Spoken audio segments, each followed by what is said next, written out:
Vou falar de Copa do Mundo da FIFA. Mais uma seleção tradicional garantiu vaga para as oitavas de final. Já a Argentina se complicou na tabela.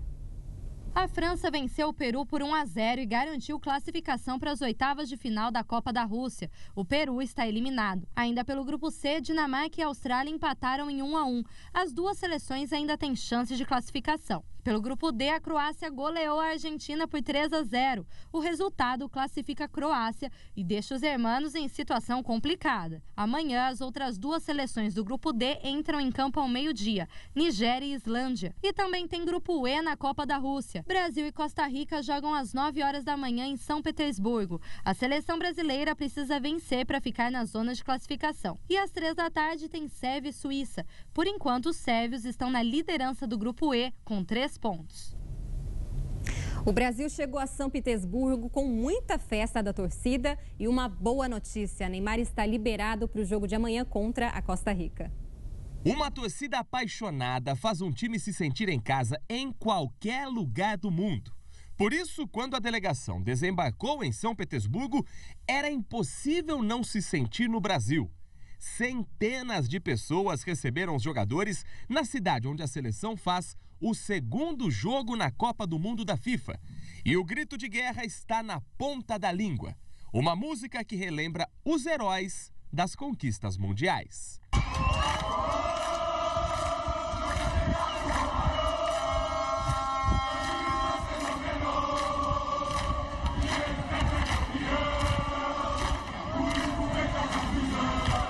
Mas antes de deixar a sede em Sochi, teve muito trabalho e uma tranquilidade para a seleção brasileira. Neymar participou normalmente de todas as atividades. Além dos treinos táticos, o craque brasileiro também testou cobranças de faltas contra o goleiro Alisson e mostrou que a pontaria está muito boa. As dores no pé que o tiraram do treinamento de terça-feira já ficaram para trás. Treinei bem, me senti à vontade, vai estar tranquilo. Não, mas a gente vai nos passar, né, sobre o adversário e hoje o treino foi mais para nós, né, do que para o próprio adversário. E a gente vai analisar tudo e ver a melhor forma de vencê-los. E a parte principal do treino, eles já foram direto para meio campo, 2 times, 1 gol apenas. É um trabalho, um componente tático e técnico. O treino foi até certo ponto pausado, respeitando aí a recuperação ainda dos atletas e já visando um excepcional condicionamento que a gente quer chegar para sexta-feira. O Brasil enfrenta a Costa Rica amanhã a partir das 9 horas da manhã. Thiago Silva foi escolhido para ser o capitão da partida, retomando a abraçadeira que ele usou na Copa de 2014. O Brasil vai entrar em campo com o uniforme azul e a expectativa de conquistar a primeira vitória no Mundial. A expectativa é grande, né, pro segundo jogo. A gente espera fazer um jogo muito melhor do que foi a estreia e queremos vencer. A gente tá indo para vencer e para jogar muito bem. E tem novidade na escalação da seleção brasileira amanhã. O lateral direito Fagner foi confirmado como titular pelo técnico Tite. Isso porque o Danilo sentiu dores durante o treino e foi diagnosticado com uma lesão muscular na região do quadril. Sem condições de jogo, ele vai fazer um tratamento de fisioterapia e segue em observação pelo departamento médico. E em razão do jogo da seleção brasileira, vale lembrar que amanhã a frota de ônibus de Campinas vai ser reduzida. De acordo com a INDEC, a operação do transporte será feita com 85% da frota. Já o transporte intermunicipal vai ser reforçado. A MTU informa que vai fazer o reforço entre as 11 horas da manhã e a 1 hora da tarde. Também em função de jogo, a central de abastecimento de Campinas também vai ter horário especial de funcionamento. Os mercados de hortifrutis e de flores continuam abertos durante as partidas do Brasil, mas o funcionamento dos boxes ficam a critério de cada comerciante. Já a administração e os programas sociais do entreposto começam 2 horas depois do jogo, aliás. A Ponte Preta se reapresentou hoje depois do empate com o CSA de Alagoas. Além dos pontos perdidos, a Macaca também vai ter que encontrar substitutos para 2 titulares que foram expulsos. Mais do que um jogo-treino, um teste para o técnico João Brigatti analisar as mudanças inevitáveis que a Ponte Preta precisa fazer para o próximo jogo contra o Figueirense. No empate com o CSA na última terça-feira, 2 titulares foram expulsos de campo.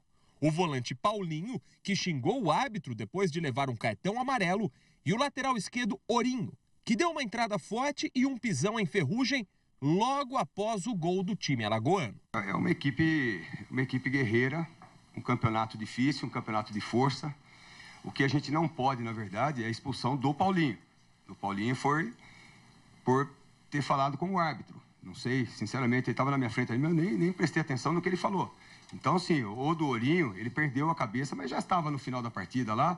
Logicamente que a gente não vai passar a mão na cabeça. Não pode acontecer isso. Mas o que foi determinante foi a expulsão do Paulinho. Em relação à punição ou não, aí já cabe à diretoria. O jogo treino contra o Itapirense, time da 4ª divisão do Campeonato Paulista, também foi a estreia do lateral direito Juan, recém-contratado junto ao Internacional de Porto Alegre e que por problemas burocráticos ainda não pôde ser inscrito na Série B.